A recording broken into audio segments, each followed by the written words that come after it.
Good evening. We'll call the meeting to order of the City of Walker Planning Commission for May 21. First item on the agenda is review the meeting minutes. We haven't met since March 5, but we've got minutes here. An opportunity take any comments on those or acceptance. Move to accept the minutes as submitted. Motion to move the minutes, or support. Motion to approve the minutes from March 5 as written. Support. Okay, motion by Scott, supported by Elena to approve the minutes for March 3. March 5. All those in favor indicate by saying aye. Aye. Aye. Those opposed, same sign. Motion carried. At this point, we do have an agenda item here, but we have an opportunity for general public comment. If you have a comment about the project at hand, if you could hold that for that hearing. But if there's something general that you wish to offer to the Planning Commission, this is an opportunity to step forward, come to the microphone. Any takers? Okay, seeing none, we'll move into the next item on the agenda is the public hearing for case number 24-015. And in this case, we're going to look to Paula Preby, the planning director, to introduce the project as we go forward. Thank you, Chair. The case we have tonight is a preliminary area site plan review for the property at 1204 4 Mile Road. Let me pull up an aerial here so you can see. This is the property in question. You can see it highlighted there in the middle here. It has a 4 Mile address. It does not connect, does not immediately abut 4 Mile Road. Just to make sure everyone has the lay of the land here, it's Alpine and 4 Mile, and this is the property 1204 4 Mile. Just to give a quick overview, this is an excerpt from the city's community character map. The site is designated neighborhood preservation, which is intended to be of the same character and density as the surrounding neighborhood. And when we look at an excerpt from the city's zoning map, the site is zoned RPUD1, which is low density residential planned unit development. Usually when the Planning Commission sees a preliminary area site plan, it comes hand in glove with a rezoning request to an RPUD district. This site is already zoned RPUD. I believe that happened at the same time decades ago when the adjacent condominiums also went in. And this is the site plan. I'll just keep this up on the screen as I go through my report.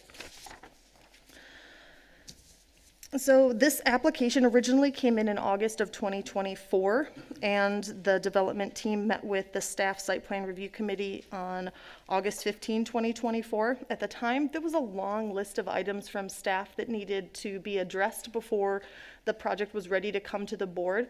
So we handed that list off to the developer, and they took some time going through the items on the list and resubmitted in April of 2025. Met with the staff site plan review committee on May 1st, and then resubmitted. That resubmittal is the plan that you see before you today. The applicant addressed most of the comments that I would normally speak about, planning and zoning related elements. Is within the specified range in the master plan and the zoning ordinance. Sidewalks and streetlights are shown on the plan. Parking requirements from the zoning ordinance are exceeded. Landscaping on the plan shows street trees as well as buffer trees on the north and southwest sides. So in addition to those things, which I have just a few comments for the board. We review street names for new roads with the Kent County Sheriff's Office to make sure that they're not duplicates of other names in the county. That could be a safety issue in an emergency response situation. Between the time that my report was published and today, I did receive a response from that office, and the street names have been cleared. They are good to go from the county.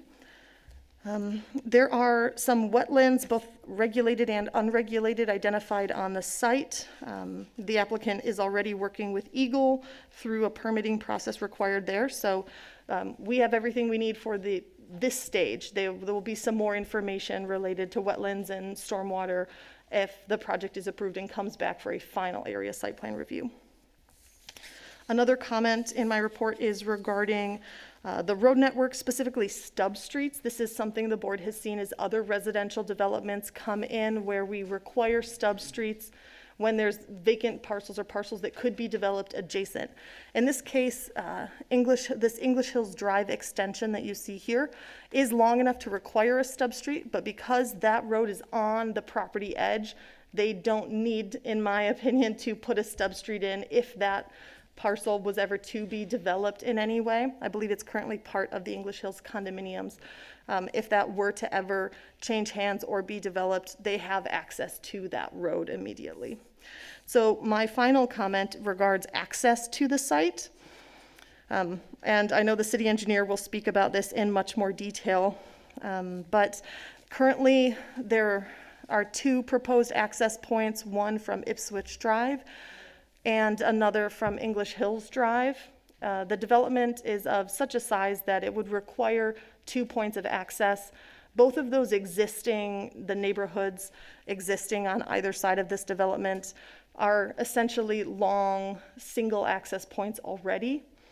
The Coventry area neighborhood has a second one when Kmart was redeveloped going through the commercial property to another light, but still it all comes through Coventry. And so this development, it's essential that it have 2 points of access if it is to move forward, and that would also provide some redundancy for both of those neighborhoods.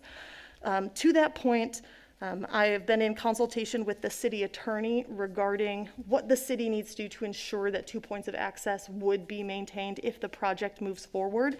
So you see in front of you an updated sample motion that addresses the city attorney comments. Most of that was in there, just the language has been updated. The recommendation is that if the project moves forward, that the Planning Commission should require a permanent recorded easement maintenance agreement with all relevant authorized parties to confirm the development has pedestrian and vehicular access rights and to ensure ongoing maintenance, particularly of the private road in the English Hills and English Ridge condominiums. And the second is that the developer would be required to enter into a development agreement with the city with some of the same content, but with the city versus the adjacent neighborhood to ensure that those conditions are met, that there are 2 points of access in perpetuity. So that's what's in the motion, the sample motion, and requiring a draft of those easements and maintenance agreements, development agreements at an FASP review. So when the project would come back, that the board and the public would have the opportunity to see what those entail. To, if the project moves forward, have confidence that those access rights are in place. So those are essentially the comments that I have. The final one is just that it's a planned unit development. Often we see PUD benefits being requested, some of that flexibility that can come in with this type of project. This one doesn't have any PUD benefits being requested. I'm happy to pull up pictures or answer any questions that the board may have, but that's all I've got for you tonight. Okay, Paula, thank you for that introduction of the project. Commissioners, at this point, do you have any comments or questions concerning Paula's presentation? No? Seeing none? Okay. I have one question. Sure. What would be the limiting factor for the number of residents or lot spaces to just have one road access versus two? Generally 25. I think the rules in the past were written more about the length of the cul-de-sac or the length of the single access point, but we've loosely determined, or I guess as a loose policy, we've said about 25 units. I think the zoning ordinance has been adjusted to actually say 25 units now. Thank you. All right. At this point, we'll look to city engineer Scott Connors so that he can provide his perspective as well. Thank you. Paula really covered this pretty well, so I don't think I need to flap my gums for too long here. But I think because this is a preliminary area site plan, our comments at site plan review were pretty limited, but they did cover all of those comments. So our report generally just has one comment, and that's just to reiterate that the sewer and water easement that runs into English Hills Drive is intended to be an access point. Again, for all the reasons that Paula mentioned. One thing I might point out, though, is that both of those points where the access is intended are really stubbed and have been stubbed for a very, very long time. They were set up for the next phase, whether that be single-family residential, condo, apartments, whatever. And I'm kind of amazed it sat here this long. But as it does, you know, we need to take a look at the connectivity. We certainly don't want those cul-de-sacs to get any longer without some redundancy, and I think you'll probably have a great discussion tonight about that. So I don't really have much to offer. I'm kind of here more so that when you receive public comment, if there are questions that are generated that you want to ask afterwards, we'll be here to help with that. Thank you, Scott. Again, commissioners, any comments or questions of Scott? I've got one question with regard to the extension of English Hills Drive further to the north from where it is right now. Is there going to have to be a stream crossing there, or how might that be? I know that's more into the subsequent detail, but just to get a sense of that. There's not an official stream there, but there's certainly water courses throughout this whole development. So they would have to work through that stuff generally during the final area site plan. Okay. We don't want to make any developer go through all of that final design at this stage when we're really talking about land use and density and things. So that would come next if it moves past tonight. All right, very good, thank you. Okay, if there's no further questions for Scott, we'd look to the applicant. If you've got a representative to come forward, give us your name and address, and introduce us to the project from your perspective.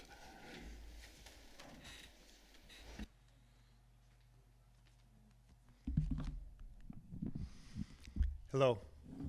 My name is Matt Frayne. My address is 3440 Johnson Street, Marne. 5. An introduction to who we are. This is actually kind of a family affair. My brother that lives in Dallas, Texas, actually owns the property right now. His intention was to develop it, and we started kicking the tires on it about 5 years ago. He had other interests and kind of fitter-fattered and doing his thing. He's busy with some other stuff, and so I said, hey, your sister, Jennifer, is interested in developing this. Would you be interested in selling it to her? So he is selling it to Grand Forks right now. I am the brother that's the builder. You guys got the connections? It's called the Frayne train. So we live in the area. We were raised on the west side, and we have a passion for building good quality homes. And in this development here, we're looking to have ADA or not necessarily ADA, but universal design condominiums. So when you walk into the condominium, it's not going to have any stairs that you have to traverse. The bathrooms are going to be barrier-free, where you can get in and around, but it still looks like a home and not a hospital. That is really where we're going for on this project. My sister Jennifer is very involved with Mary Freebed, and she has a lot of ideas and on how to do this and make it a successful property for people that want to age in place. So it's becoming very common. I'm surprised there isn't more happening in West Michigan with CAP certification, certified agent in place stuff, but this is going to be a certified agent in place community. We are not going to limit it on age. It's not going to be a 55 and older community. It's going to be match what the existing communities are. And that's kind of our intention at this point in time. So we have 30 condominiums. We really need to get that 30 condos to make the project work, dollars and cents wise. There's some interesting characteristics. We have some regulated wetlands and some unregulated wetlands. And I have traversed that property multiple times with EGLE. And he's a little short fellow and I'm a tall feller. And yeah, I was on my hands and knees for good hours crawling through that thing and verifying where those are. So we're very comfortable with that aspect. Feenstra has been involved with the previous 2 condominiums, and they're involved with this portion also. So at that point in time, that's kind of like a brief overlook of it. It has 2 access, Ipswich, and then 4 Mile. It's even addressed off of 4 Mile at this point in time. And prior to even purchasing the property, that was one of our biggest conditions in our sale, was to verify that we have title and deed to 4 Mile. And so the title company was comfortable enough that they have written us a policy for insurance to guarantee that we have access to 4 Mile. So you're gonna hear some conversation about, hey, we don't have access, there's some rebuttal, but our attorney and our title company feel very confidently that we have access to 4 Mile. Some of the details after tonight, we have to work out amongst the condos associations if this project moves forward.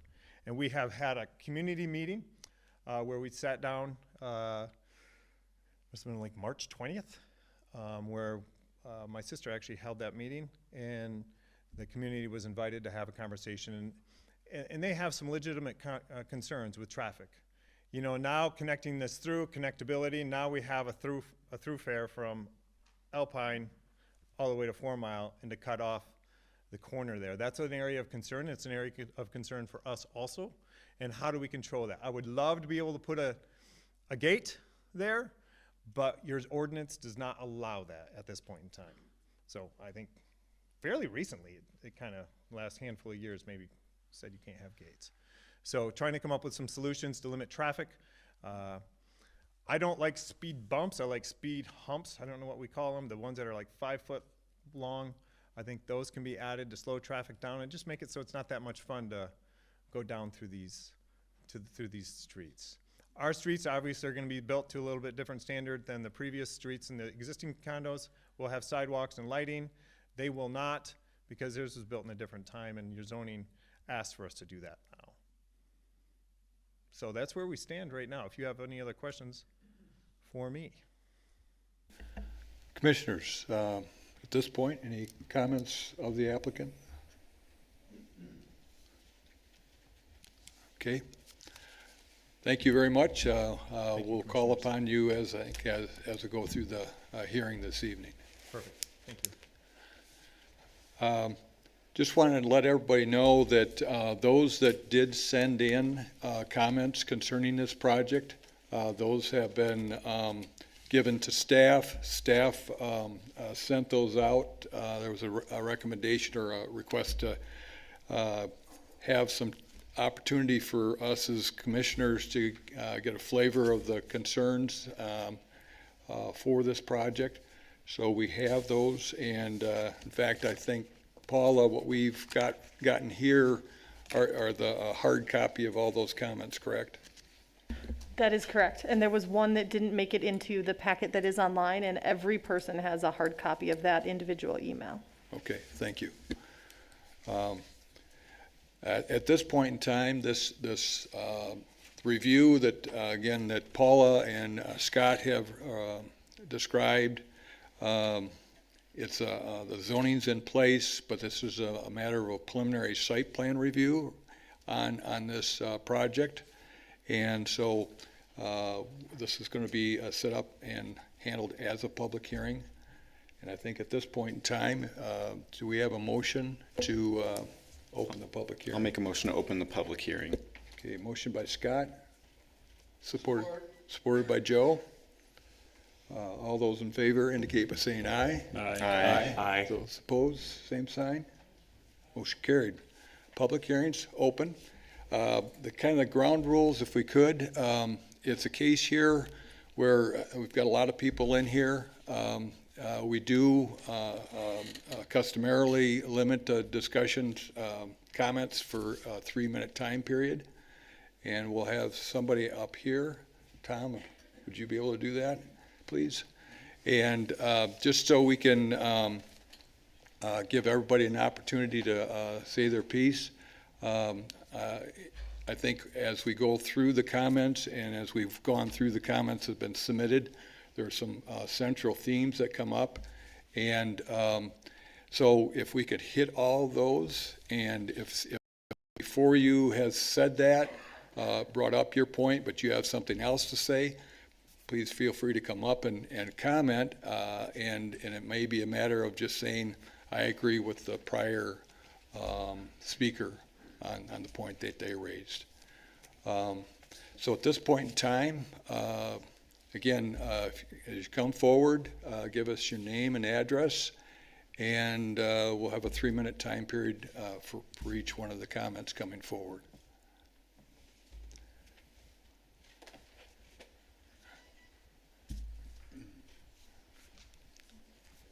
Good evening. My name is John Allen. I live at 3397 English Hills Drive. I wish to voice my opinion, my opposition to the extension of English Hills Drive to the Grand Forks development for the following reasons. I don't believe that the existing roadway known as English Hills Drive is sufficient in design to accommodate approximate 30% increase in traffic. The roadway is on the low end of the Michigan requirements for residential two-way traffic. The road measures 23 feet in width. The Michigan standard is as low as 20 feet for two-way traffic, with an additional 8 feet required for on-street parking. Now, we don't have the additional 8 feet. We have 23 feet. So the addition of increased traffic on this road becomes problematic for pedestrians. We have no sidewalks. Pedestrians, some of whom are limited in mobility and rely on mobility aids such as walkers, orthopedic scooters, and electric wheelchairs. In addition to the increased traffic from the Grand Forks development, a second egress point on Ipswich Drive becomes a shortcut between Alpine and 4 Mile. And the impact of that can only be imagined, and it's poor. So that's all that I have to say. Thank you.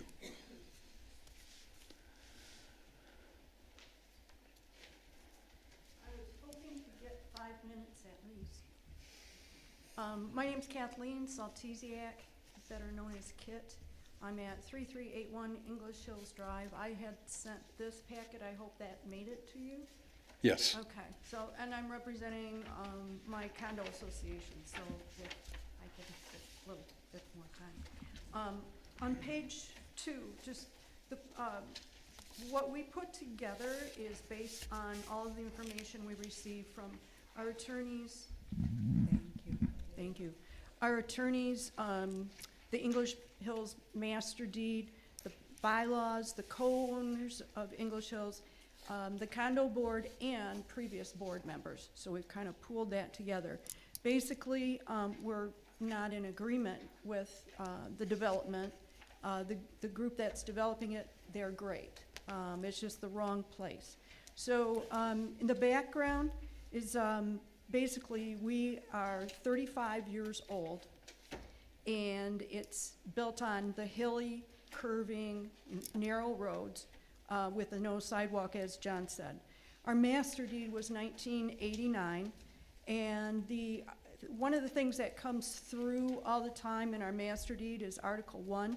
It talks about the developer can add to it, and it says on or before the expiration of 6 years after the recording of a master deed for phase 1. So that would make it's closed as of 1995.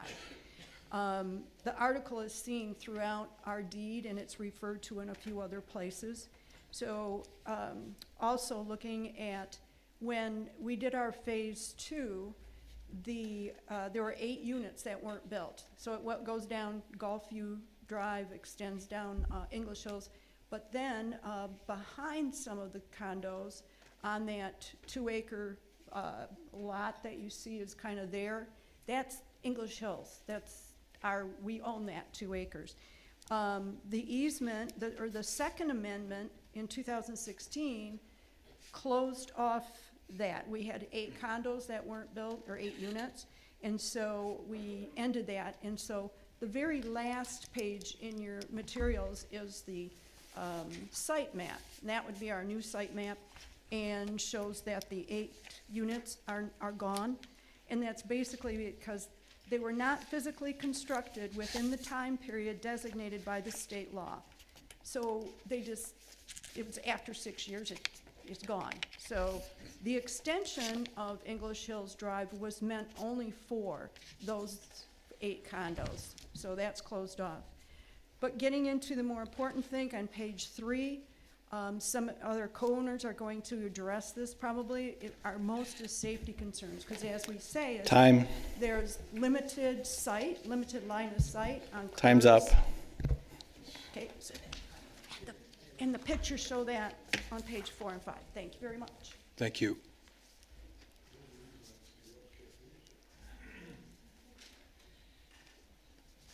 My name is Mary Kay Greening. I live at 3436 English Hills Drive, Walker, Michigan, 49544. In 1989, there was an easement granting English Hills condominiums to cross over the undeveloped property that was owned by Dale Visser. Dale Visser then built English Ridge condominiums several years later. Since this easement was granted only to the English Hills condominiums, their condo association would not be allowed to grant other properties adjacent to them to use our easement, whether it be a private development or moving on to public streets. This would overburden an easement. Our easement was intended for English Hills condominiums only and no other adjacent properties. Should the English Hills Drive be allowed to be extended to another development or other public neighborhood roads, this would cause extreme traffic usage on a private road that was not intended to be used for anyone other than English Hills condominiums associations. And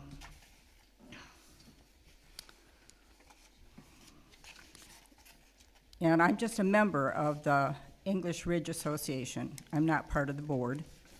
But as a member of English Ridge Association, we are asking commissioners of Walker to please consider the safety of the senior residents in English Ridge and deny the request to extend English Hills Drive. Thank you. Thank you.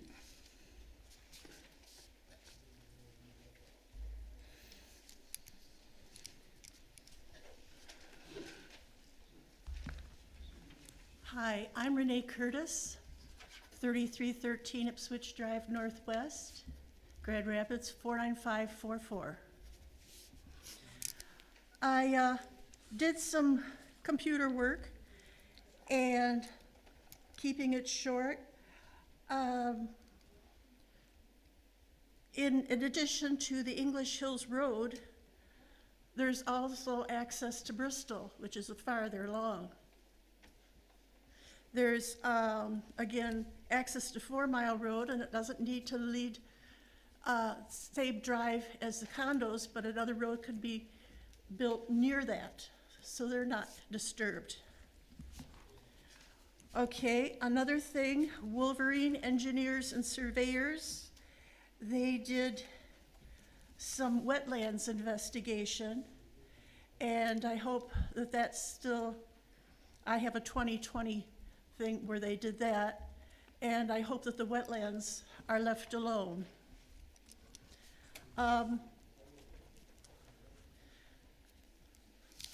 Public utility improvements.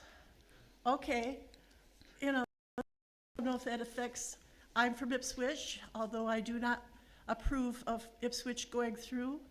It's a nice dead-end road.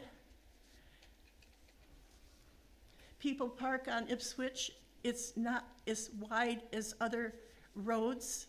So when residents park on either side, other vehicles will have challenges getting through. My property in the past was surveyed. In my backyard, I have this yellow metal thing that says DJB 35989 that I've left alone. It was put into the dirt. There's also a wooden stick next to it. I have no idea what it's for.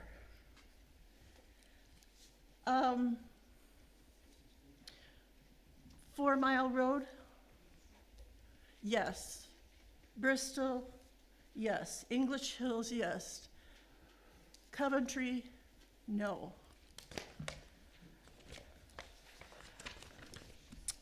Oh, let's see. How many feet from the residences that exist are these buildings going to be built? How many feet? And I think that's about it. Thank you, Renee. Okay.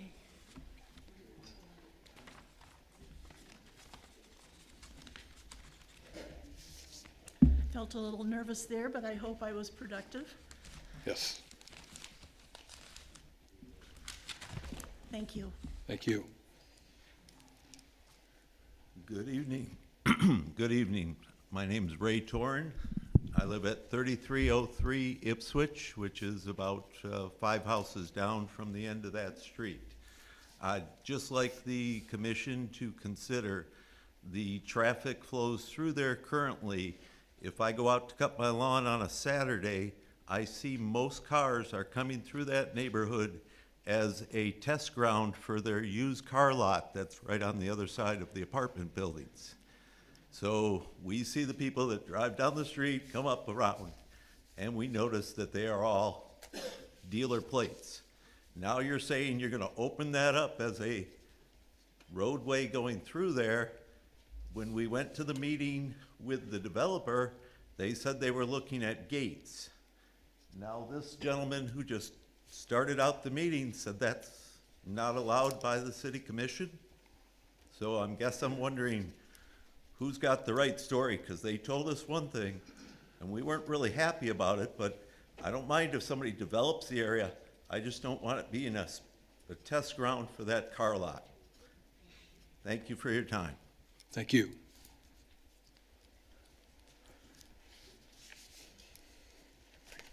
Good evening.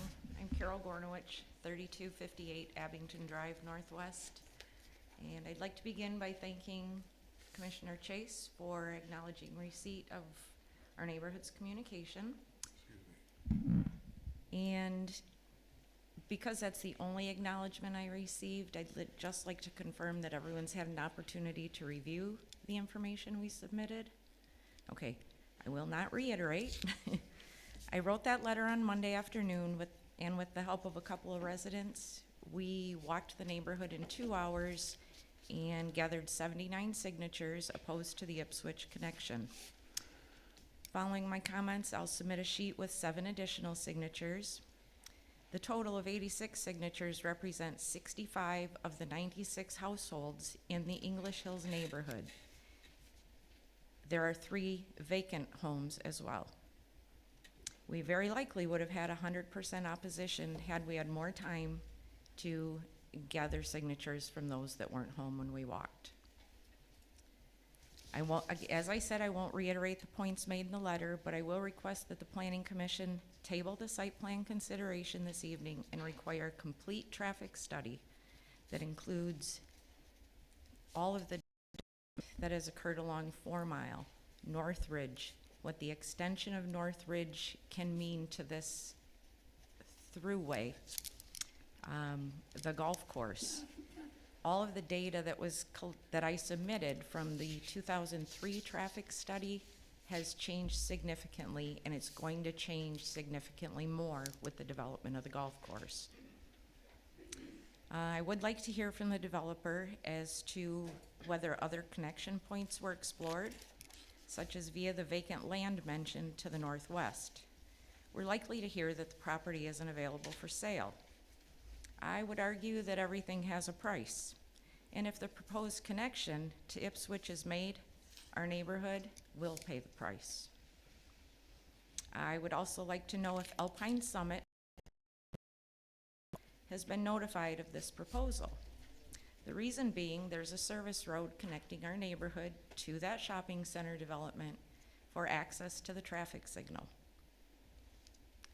If this connection is made, the traffic will utilize that service road that they are responsible to maintain. It will the traffic will utilize the parking lot that they are required to maintain to access that traffic signal because the level of service at Coventry and Alpine is poor. Additionally, you may recall that you recently approved an increase in the height of the building, the shopping center building at the very north end where the service. Time. Thank you. I'm sorry? Can I just give her my 3 minutes? I have about 30 seconds left.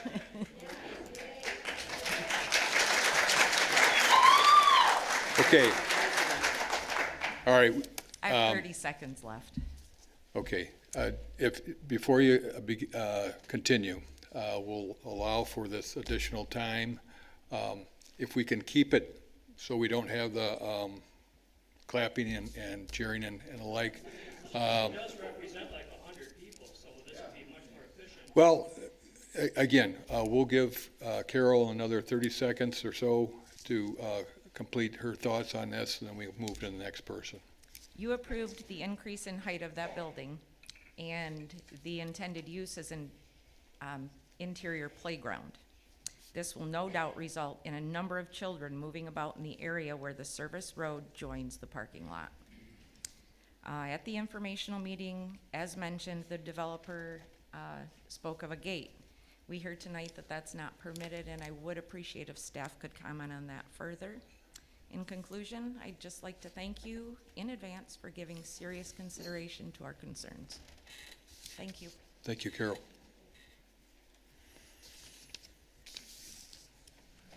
Good evening. My name is Patricia Foss. I live at 901 Coventry Drive, Northwest. And English Hills Development has a one-way in and a one-way out. We like it that way, and we'd like to keep it that way. Up until several years ago, it was almost impossible to turn left off Coventry onto Alpine, and hard at times to turn right, and still is to this day. It's near impossible. The city of Walker helped us by providing us with a service road off Coventry so we could get to a traffic light. It took about 2 weeks for others to find our service road as a cutoff to the mall. By opening up Ipswich would also provide a cutoff to avoid a busy corner on Alpine and 4 Mile. It'd be a great cutoff. Coventry is a narrow street. Cars parked on Coventry make it even more narrower. Having a construction crew using Coventry for a lengthy time would not work for us. The Planning Commission must see this as a disaster this cutoff would bring to our development. Thank you. Thank you.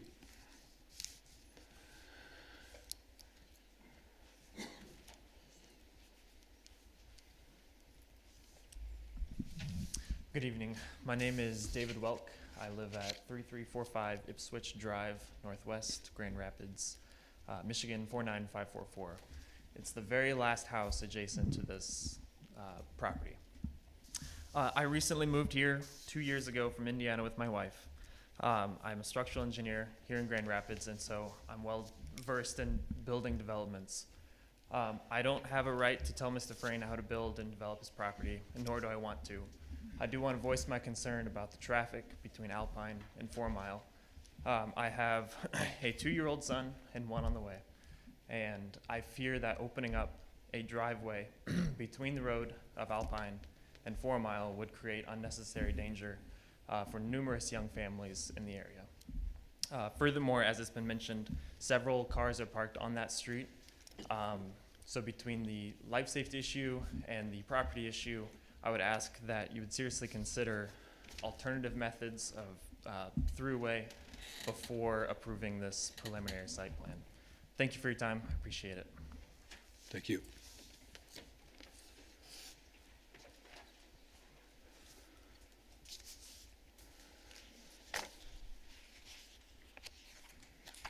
My My name is Jerhan Hawkins. I live at 3377 English Hills Drive, Grand Rapids 49544.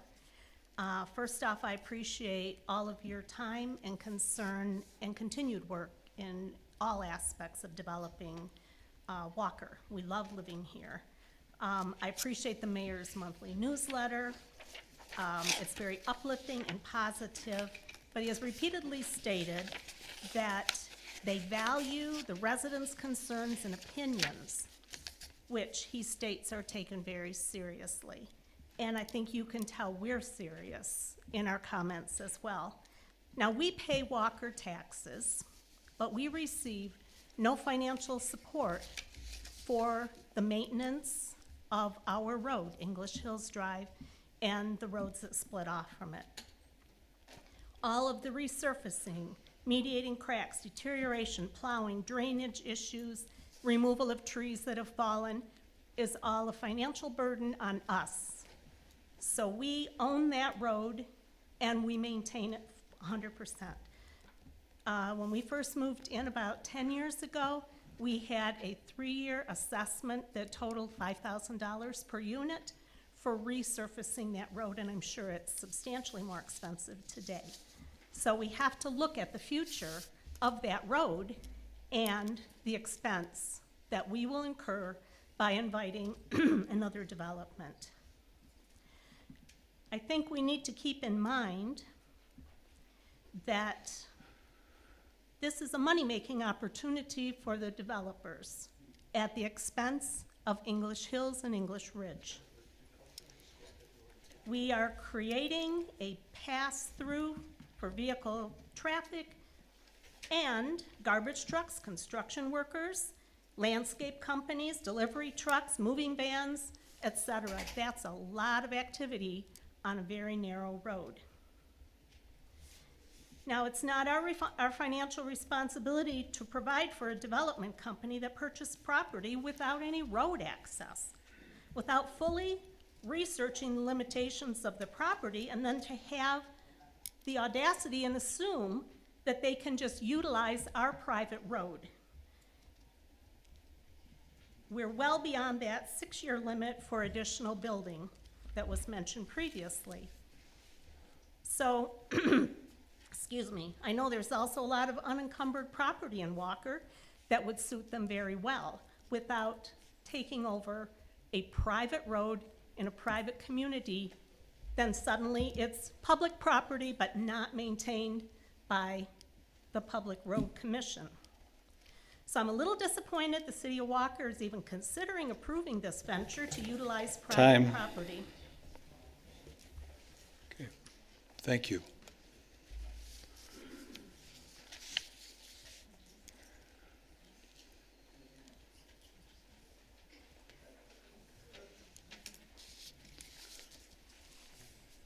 Good evening. My name is Carl Greening. I'm at 3436 English Hills Drive. I did a lot of what the people are saying here as far as safety.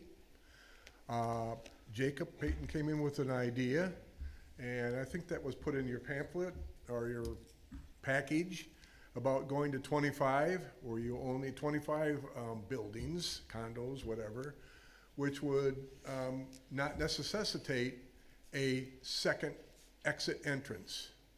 I think that's a good compromise to what they're doing. We're looking at safety, as everybody's talking about. We're looking at road wear and tear and congestion, because we have English Hills Golf Course on the other side of us that if they decide to build their 5 million homes, I'm exaggerating, of course, but if they decide to build several homes over there or condos or whatever, plus the vehicles that we have right now here in our condo associations, and people knowing people, they're gonna find they can't get on 4 Mile so easy, so they're gonna find a shortcut to get over to Alpine, and that would be through our little facility.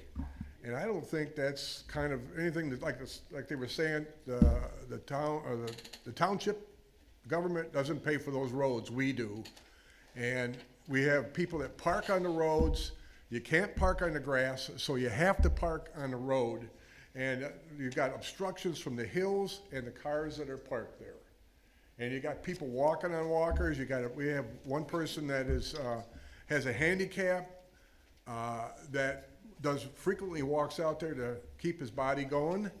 And I'm afraid that if we use that as a public road, we're gonna have some problems. Definitely problems. Road maintenance, safety. So that's it. Thank you. Thank you.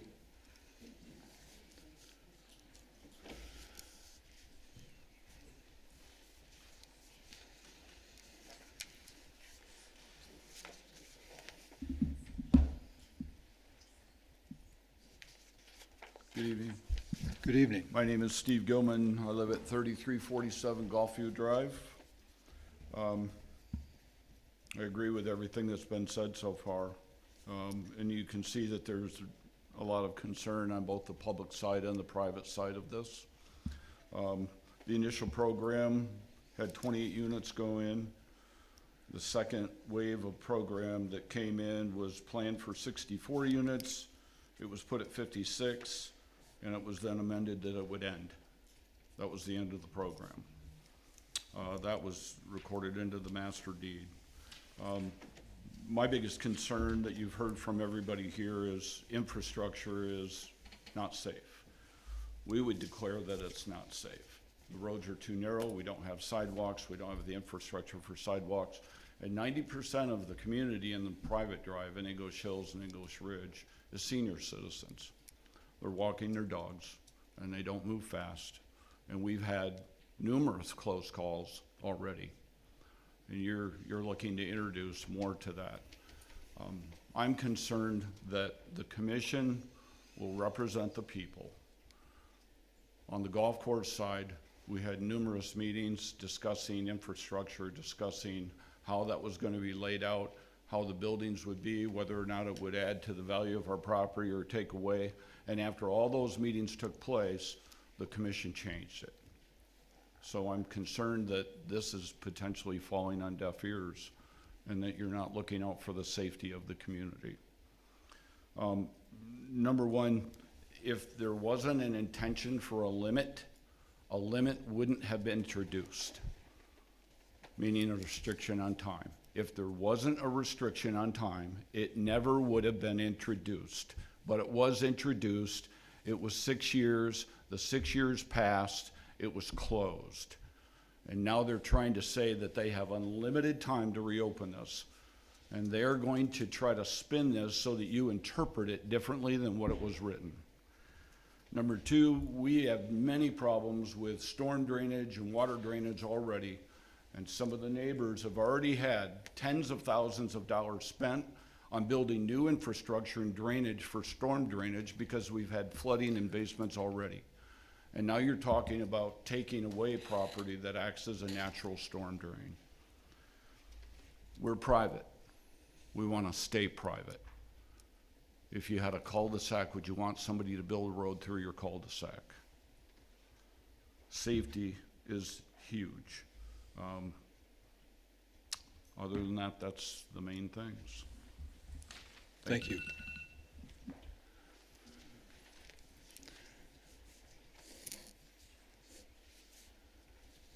A very short comment. Kathy Moore, 3395 English Hills Drive, Walker.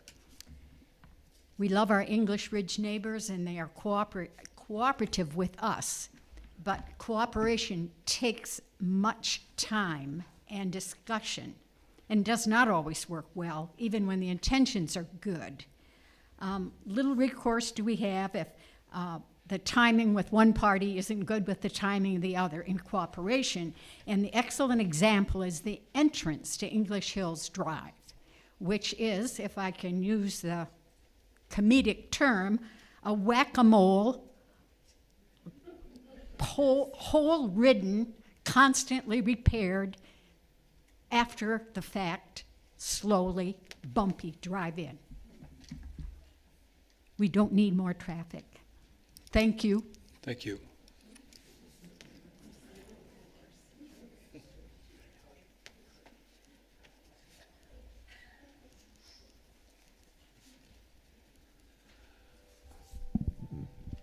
Hi, I'm Eric Fry, 1145 High Point. I'm not going to add on to everything that everybody's already said, except for one thing. You know, when we talked at our meeting with the developers, you know, they had mentioned they could possibly put a gate up there for an access, but you guys won't allow it because of your ordinance. I ask you to reconsider that ordinance because of all the problems it's going to cause if you open that up through there. That's all I have to say about it. Thank you.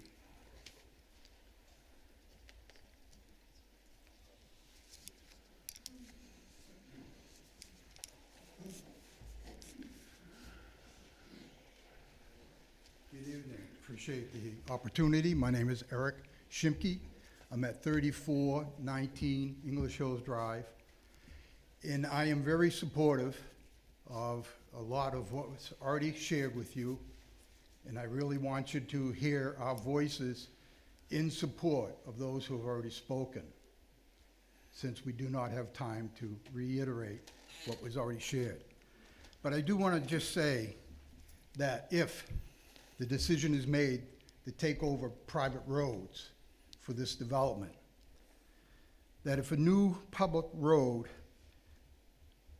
has to understand that it will significantly impact the value in the use of our homes.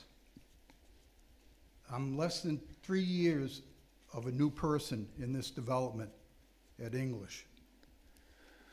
I am 26 feet from English Hills Drive to my front door. And I cannot envision right now what it would be like to increase the traffic on that road all the way up through. Because of that, I feel that it will significantly impact the value in the use of my private home to have that turned public. And that public owners who are here behind me will have the right to argue that their property is being taken without just compensation, and that it can lead to some significant legal challenges that could come about because of that taking of a private roadway. The other two things I want to mention quickly, because I know time's flying, are environmental impacts, not just on the property that's being developed with two restricted areas and one not, but this can cause an increase in pollution of our water resources here in the city of Walker. Also, there will be a habitat fragmentation when new developments come in and split up lands and roads, because natural habitats are a way for us to protect our wildlife and our community. Also, be aware of, and it was mentioned, increased runoff. The increased runoffs that can take place into those water reserves that are protected. Time. And potentially impacting water quality. And the last is visual impact upon our community. Thank you. Thank you.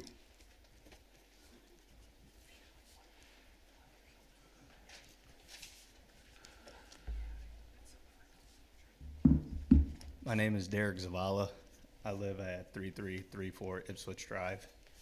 I'm 1000% against this. The risk for our community is not worth the gain for the developer. That's it. Thank you.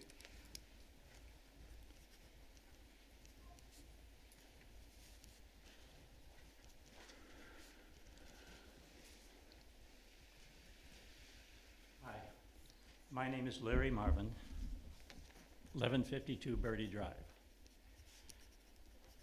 I agree with most of the stuff people have said here.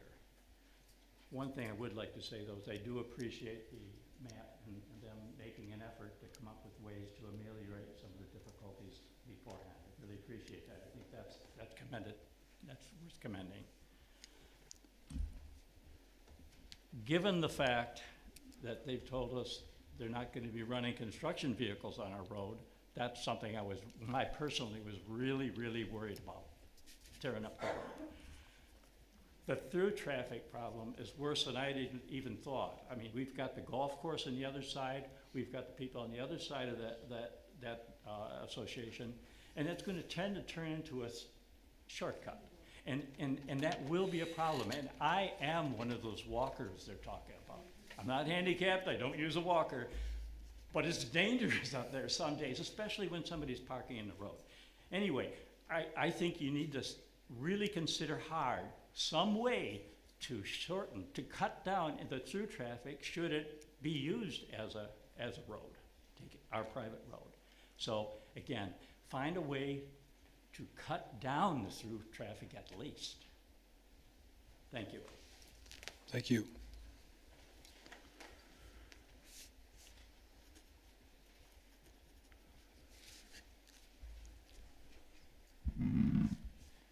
My name is David Lightfoot. I live at 3349 English Hills Drive.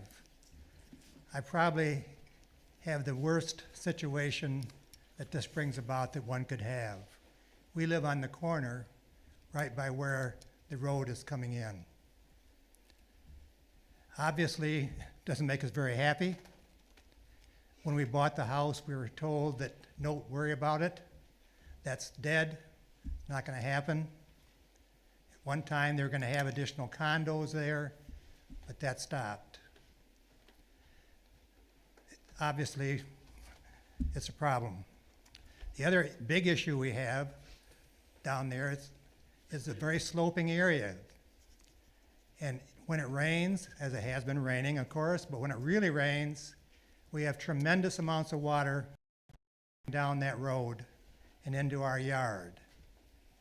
And we've had, because the previous board was good enough that they brought in thousands of dollars worth of equipment to build some drainage areas for us. Because we were in great danger there of getting water. We were just about up to our porch.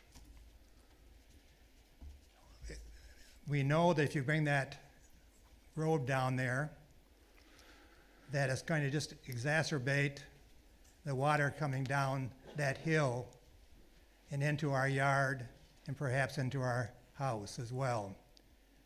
And I assume that the board, this board or the city of Walker, will be like Grand Rapids City and say it's not our problem, it's yours. Because that's what they've done, and that's my assumption that cities do. Anyway, I thought I'd let you know what it looked like for the person in 3349. That's us. Thank you.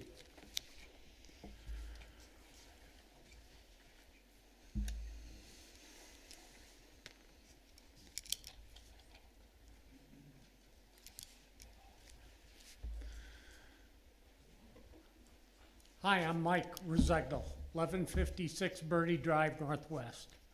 My biggest concern is the traffic, like everybody else, but there's no guarantee that if you connect that road to the public road, that cars are not going to come down our private drive. There's no way to stop that. You're not going to put a police presence out there, I'm sure. You put up a gate. Have you ever seen a community with a gate? How long has a gate lasted? Not very long. You would have to make access for everybody in all the condos to be able to use that gate. That's not going to work. So the biggest concern is there's no control over the public traffic coming through the private road. Thank you. Thank you.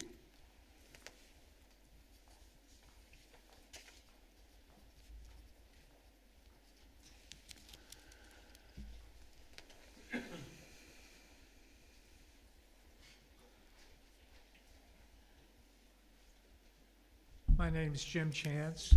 I live at 1132 High Point Drive.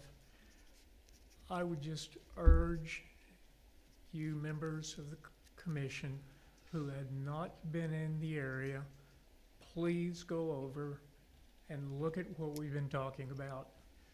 It's all true. Thank you.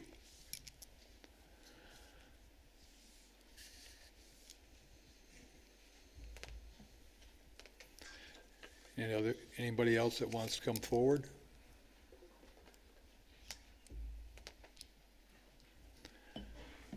Commissioners, do I hear a motion for closing the public hearing? I'll make the motion. Second. Motion by Rob, supported by Joe to close the public hearing. All those in favor indicate by saying aye. Aye. Aye. Those opposed, same sign. Motion carried. Well, we've gotten a perspective from staff, from the developer, and from the neighbors. I think a couple of questions came up that maybe we could explain. And if could, Paula, with regard to the issue of the gate, of a gated area. Yes, I can tell you that in the zoning ordinance in section 1303, so this is in the chapter regarding neighborhood design. This chapter is new to the ordinance as of the update in 2024. Most of the pieces of this chapter were brought together from various other ordinances and policies around the city, so it's not a new idea, it just wasn't in the zoning ordinance previously. The section 1303 regards road networks, 1303D, 7, gated communities prohibited. All streets, whether publicly or privately maintained, shall be open and available to the general public for access to the properties served by the street. Streets shall not be barricaded, gated, or blocked in any way to prevent access by the general public. Okay. Thank you. And I think there's, I think Jacob had raised it, and the developer also spoke to that provision of the ordinance whereby if it's 25 units or less, they wouldn't need a second point of access redundancy. And so I think that's a good point, and I believe if you want to, Mr. Freen, if you want to step forward again, and you indicated in your presentation that would, dollars and cents would not work with that.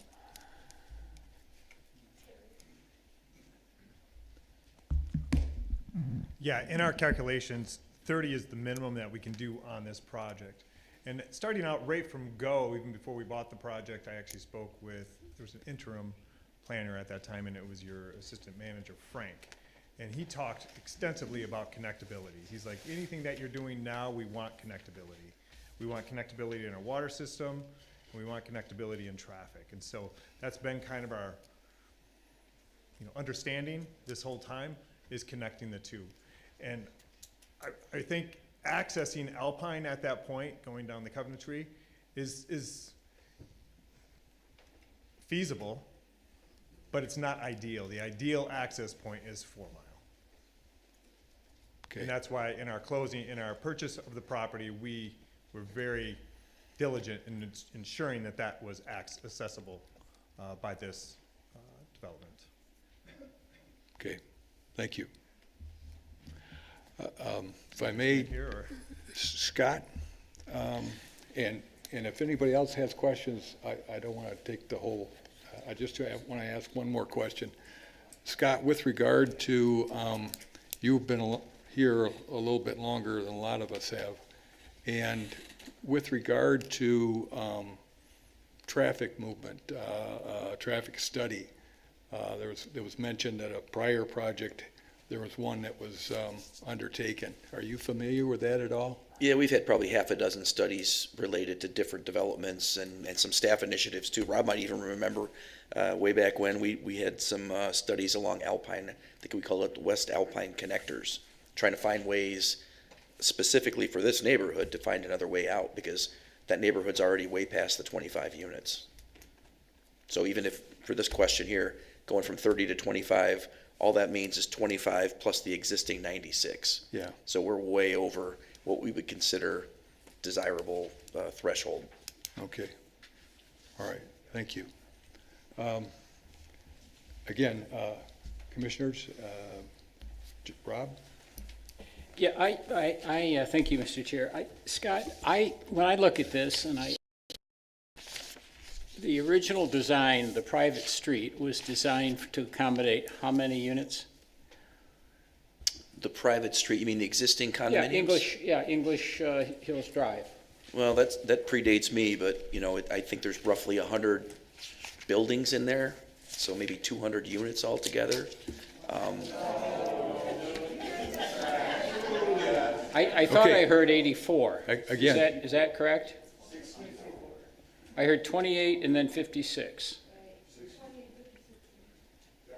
So, but I'm here- afraid to here's throw my- out any numbers at this point. Here's my, no problem. Here's my point. When I look at it, and I did drive it last night, and it was a little wet, but it seems that if you open that up through Ipswich, you're taking what is, I think by anybody's admission, it's barely adequate as it is, the existing private road.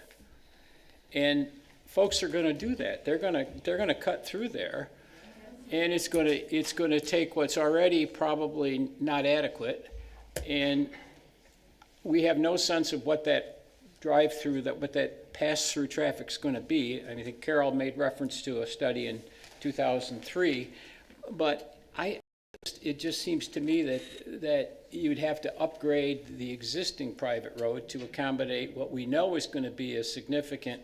It's going to be multiples of what the current residents use.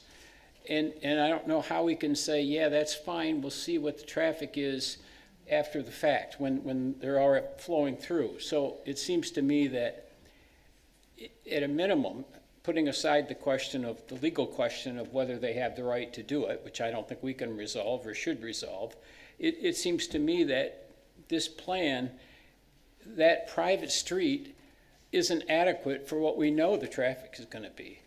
Irrespective of the impact on the folks on Ipswich, are going to see a flood of traffic. And I'd like to see another traffic analysis to measure that some way. But Terry, can you remind the audience that they need to be quiet because they had their time already during the public hearing? Yeah. So I'm missing something, but when I drove it last night, I thought, yeah, this is very nice for this relatively small development. And there are no sidewalks, there are no streetlights. And then I think, well, okay, what if we doubled, quadrupled the traffic? It's going to be a nightmare for those folks as well as the folks on Ipswich.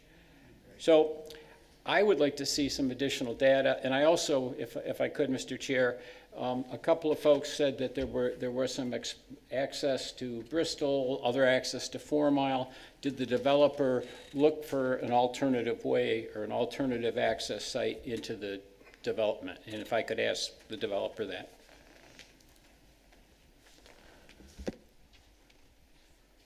Yes, we did look into those. One is, and so we'd be running traffic through an existing care facility which is adjacent to it. And generally, we didn't really think that was functional.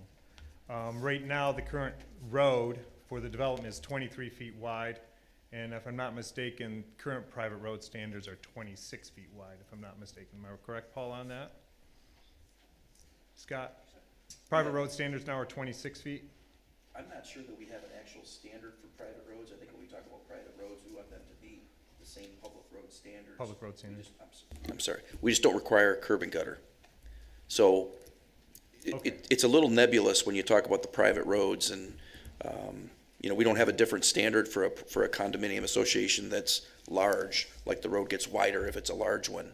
It's still the same kind of review. Now the planning commission can require that. About that, you might say, hey, the entrance to this, we want to have 30 feet wide.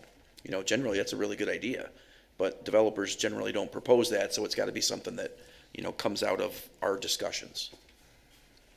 Okay. Thank you.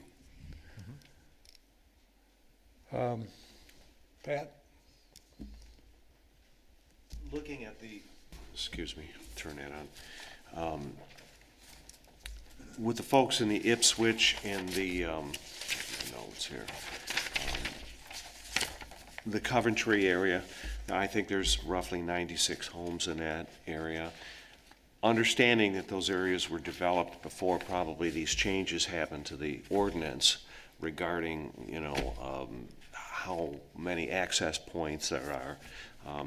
But 96 is already way over what is now part of the ordinance. And then you've got a proposed development of another 30. And if they're all going to basically be accessed through Ipswich and Coventry, I think it just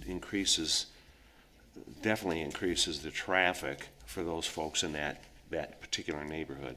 The English Hills condo, in that area, I think it's 56 units, maybe more than that.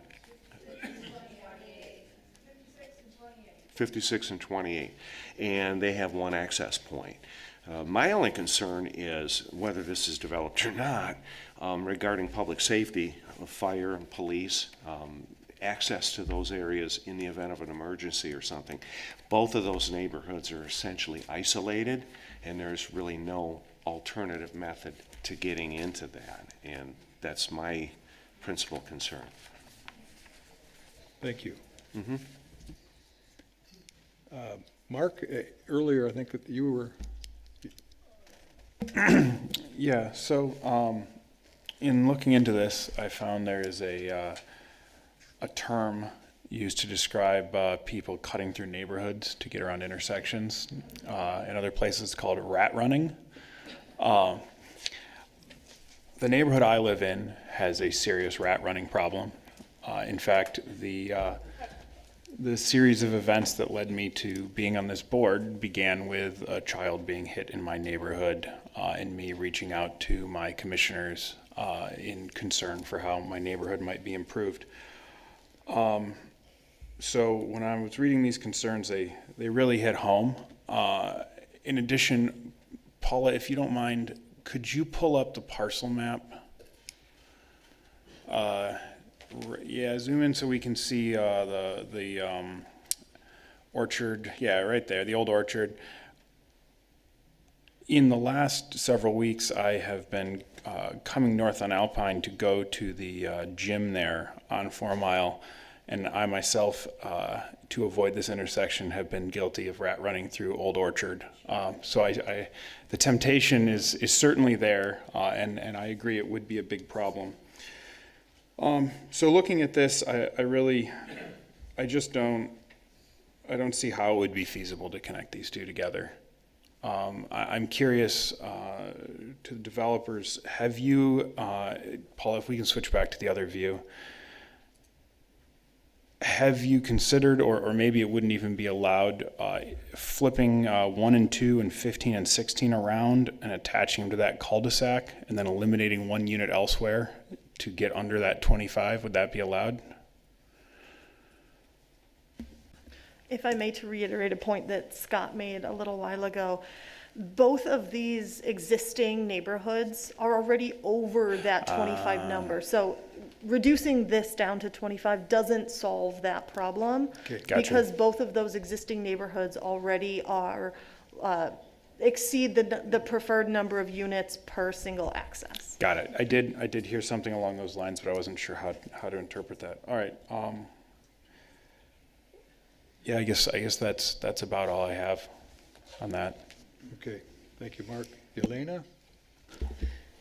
Yeah, I think that there's definitely needs to have the double access to there.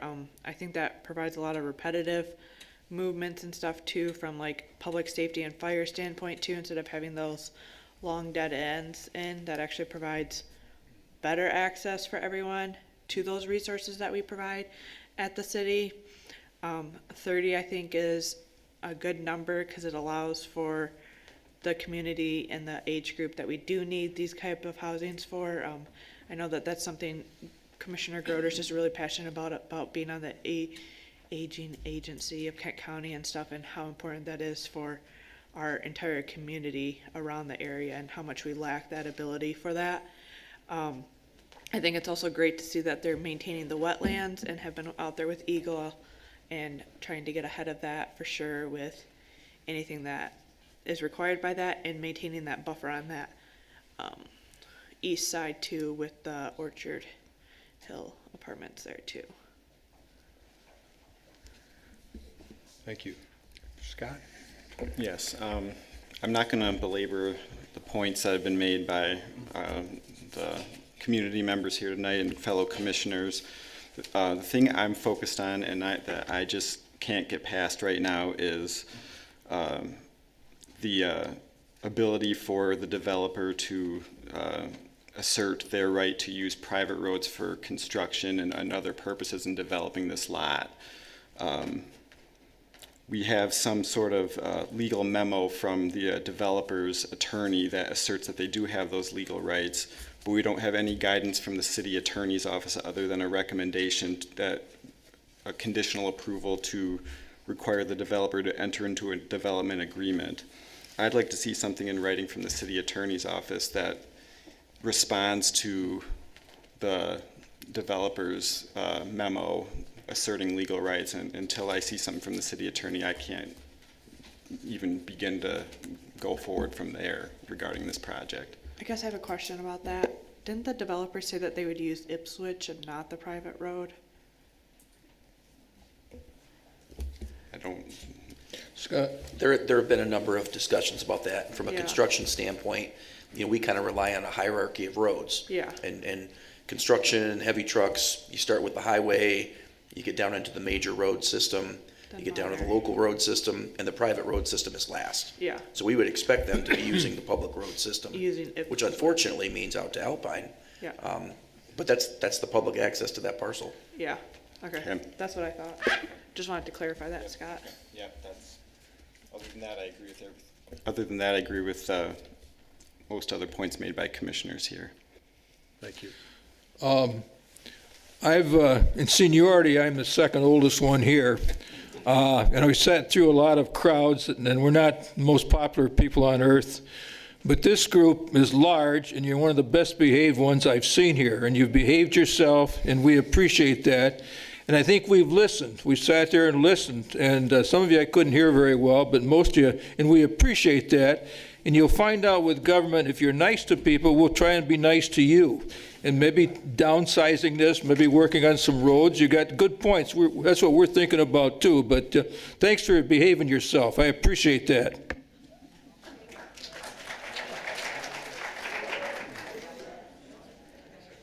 Jacob? Yeah, it was puzzling in my head because I had that 25 number in my head too, and narrowing that down, that would help out here. But from my background too, I've worked with a lot of developers in the past, and trying to figure out how to make the project work. And one of the things I'm struggling with here is that connectivity to the private drive. Living on a cul-de-sac myself, I still get a bunch of random people that come down it and turn around for no apparent reason. And we got little kids that play in our neighborhood too, so I get it. Especially with no sidewalk there as well, which adds to those safety concerns. I understand that. I think having more discussion on this to try and iron out a better solution is warranted. Thank you. Tom? I largely agree with what Jacob had said. I like the idea of the development, similar to what Elena was saying. However, my impression from driving through English Hills was how tight that road is. As a primary road, as a private road, I just can't see that working very well. It felt more like driving through a condominium development than it did a road. That was my impression, which it is, no surprise. But if Ipswich was proven to be more of a functional entrance and exit to the development, perhaps this could work. But English Hills, I just don't see. I don't see that working, and I do see the traffic increasing there, so making that even worse. Thank you. From my standpoint, again, what the other commissioners have said, I'm generally in agreement with that. I guess the question we've got our charge is to see whether or not it's a good fit. Is it going to work with the rest of the area? And I think that the conversations we've had this evening have highlighted a number of areas where there are issues. Now, it's going to take some work, I think, to address those issues. And I don't know that we're in a position this evening with those issues hanging out there, and that we need more time, I believe, to discuss this further, and maybe take a movement back in terms of taking a look at the larger picture, which is not just Coventry, Ipswich, the condo area that's here right now, but the overall redevelopment of the former golf course. Because as has been mentioned, access has been talked about with various phases of the golf course, and those have changed a lot in the last several years. And I think this is, in terms of the quality of the development and the type of development that's being proposed right here, I think there's a place for that in the area. It's just a matter of how do you work out those concerns, because they are valid concerns. It was suggested by one of the speakers that a tabling, and it was I think a focus on a traffic analysis. And is that something, Paula, that we could get from our attorney regarding the access and like what Scott talked about to the? I might jump in and try to help with that. I think we don't really need to have a traffic study, because at this point, it's going to be more art than science, trying to figure out what's going on to the west, because every time a plan gets approved, it sits for 2 years, expires, and gets thrown away. We just don't know what's going to happen there. And even if it does, you're extrapolating from one or two known points out into the future, and it's just not accurate enough to work with. But the access part of that, I think, is probably more important. How else can they get access? Because if you don't allow the connection to the condos, then the fundamental question of, is the infrastructure in place to support the development? The answer to that's probably no, because then you've got 30 units plus 96 units all off of one access that's poor to begin with. So maybe the direction needs to be more towards that, infrastructure in place to support the development, and finding that alternative secondary access. I would rather see them spend the money on that than an artist's impression of what the traffic's going to look like on developments we don't know about. Good. Is that something, though, Paula, that we could get from our attorney regarding this whole easement access to the private, what Scott Funk was talking about? Yeah, that's kind of what I was speaking to. Their attorney, or the developer and their attorney, are asserting legal rights. We're certainly not attorneys up here, and we shouldn't be making important decisions that can have legal consequences. So I think it would be important for the city attorney to weigh in on that. I have reached out to the city attorney multiple times on that exact question. At this time, they haven't provided a public-facing memo of any kind. I can certainly request that. We can get something.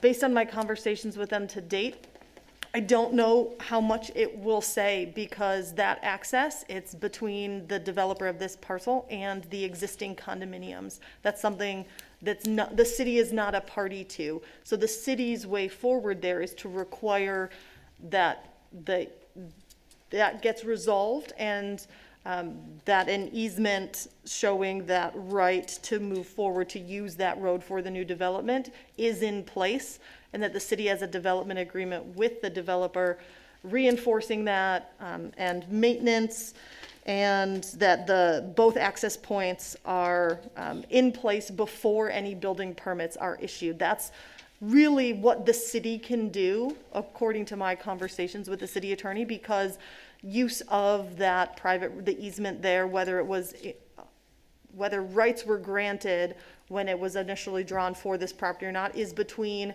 the property owners, not the city. But I can certainly ask for that explained by the city attorney in a memo. I think that makes a lot more sense, like what you just even said, like explaining that further helped too. So then, in that development agreement, Yeah. for example, the two associations could get together. A couple of the comments I heard were, how can we stop people from desiring this cut through? They could put in speed bumps or speed humps. They could change the alignment. Yeah. Well, this is between us, obviously. So that's correct. Those are some things that can happen, and I think the attorney's trying to push the two parties in that direction, Yeah. so that they'll collaborate. No, I think that's a good idea. Yeah, I do too. I think for us, for the city to weigh in on whether the developer or the existing condo association is correct, it just gets us in the crossfire. I think before we do anything, there has to be a consensus that they can use that for this purpose, that private drive.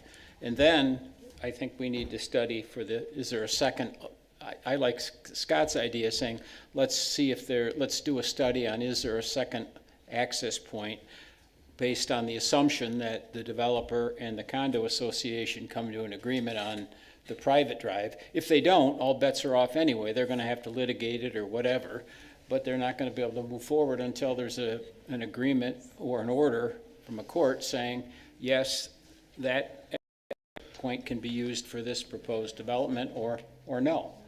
So for us I wouldn't even want a lot of money spent until that access point is critical regardless of what we do, and until they have that resolved, and it doesn't sound like they do at this point, I don't think anyone should be spending, I'd like to see a second access study, but Let's get the first one. but let's make sure that there's an agreement between the developer and English Hills that they can use it for any purpose.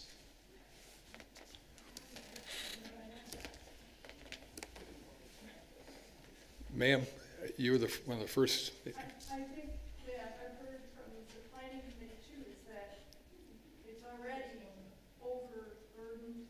I think that you already said that this is not the best way because of all of the safety, et cetera, So, Yeah, and so that's where we're deliberating on how to proceed from here. and when you come and visit, we are at 15 miles per hour, but we love to see you. Yeah, okay. Thank you. So is there a consensus here that we're not ready to take formal action on either up or down on this tonight, correct? Okay. And I think to Rob's point too about having that first access, like if we don't even have that one, like bringing that conversation or doing that study, like we're not going to accomplish anything because we've already determined that we need two ways of access for that because we meet that threshold. Yeah, even if nothing is developed, both of those Correct. neighborhoods at some point need a second access for police and fire, if anything. Yeah, correct. So, and I guess I look to the developer at this point, the movement, the direction we're going right now of tabling action this evening.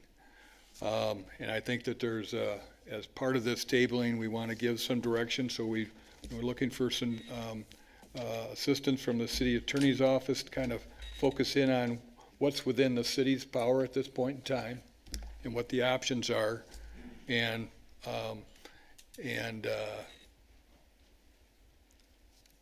that would perhaps be the direction we'd take.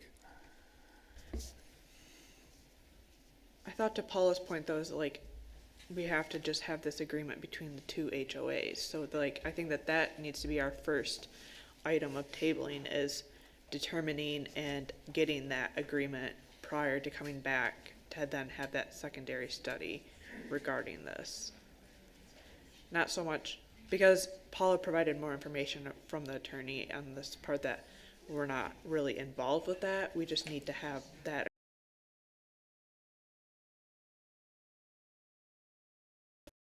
Given this, Throw a motion out there. okay, please. Oh, do I need to follow this format? Policy. All right, I'm just going to wing it. Oh, what part? Just do this part. Oh, all right. Just change it to table. Okay.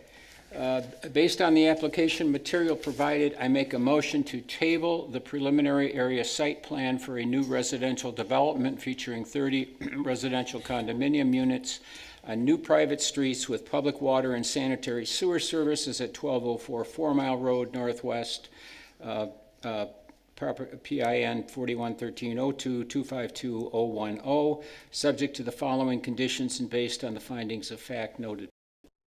And my conditions are, or I propose a two-step process, the first of which is that the developer and the existing HOA come to an agreement allowing the developer, agreeing that the developer has access by virtue of English Hills Drive in a form satisfactory to our city attorney. That is, they say, yep, they can use this as one point of access, and our city attorney agrees that there's no legal question, both parties agree. And then secondly, a study of alternative second access means to access the property. Okay. Do I understand? Do we have support? Second. Okay. Motion by Rob, supported by Mark, to table action as described by Rob. All those in favor indicate by saying aye. Aye. Those opposed, same sign. Motion carries. For the developer, if you could, if you have any questions, if you could work through Paula and Scott, and we'll go from there. Thank you, everyone, for coming this evening.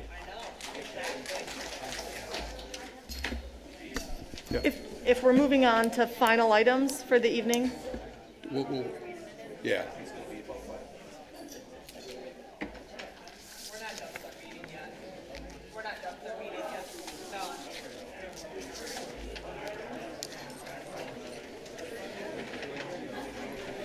Excuse me? If we could have, if you could go out into the hallway, please, so we. We're not done with our meeting yet, so you need to go into the hallway.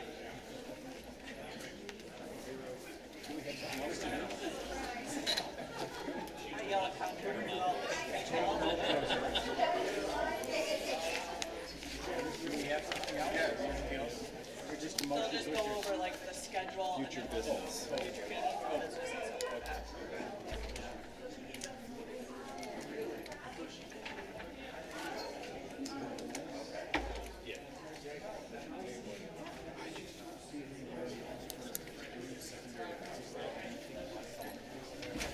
We'll give him another minute or two. Yeah.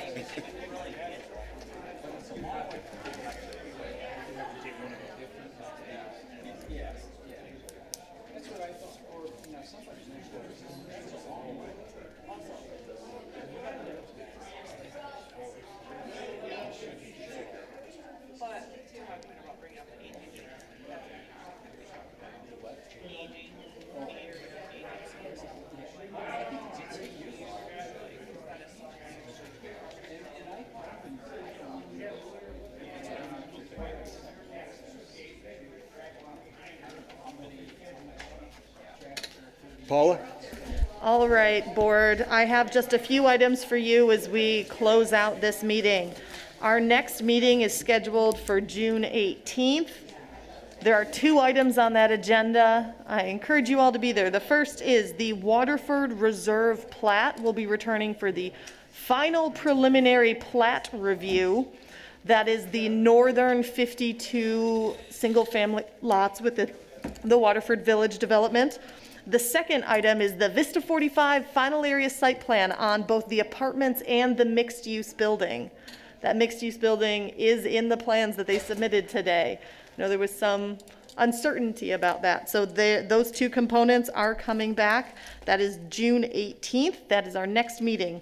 And then I also have a question for the board. I've been asked now by 3 different people regarding whether or not we are having a July 2nd meeting due to proximity to the holiday. So I wanted to hear from you, there's still a little bit of time, that deadline has not come for applications. If we won't have a quorum of members to do business that day, we should find that out now before juggling schedules and deadlines too much. So will we have folks to be there on Wednesday, July 2nd? I wouldn't miss it. I'll be there. If you will be there, be able to be there, raise your hand. Be there. Yep. So that's 4 of them. I'm tentative for the summer with everything. Okay, it sounds like we do not have a confirmed quorum for that day due to the holiday. I will cancel that meeting, update the schedule, the public facing schedule. That's what I have for you. Thank you very much. Thank you, Paula. I move to adjourn. Second. Motion, all those in favor? Aye. Those opposed? Okay, thank you. Can I bring up one suggestion? I don't know where this would go in, but for future meetings when we do times, like we give people 3 minutes, is there any way we can give them 1 minute warning before? I proposed like a digital clock that we. Or that would be great too.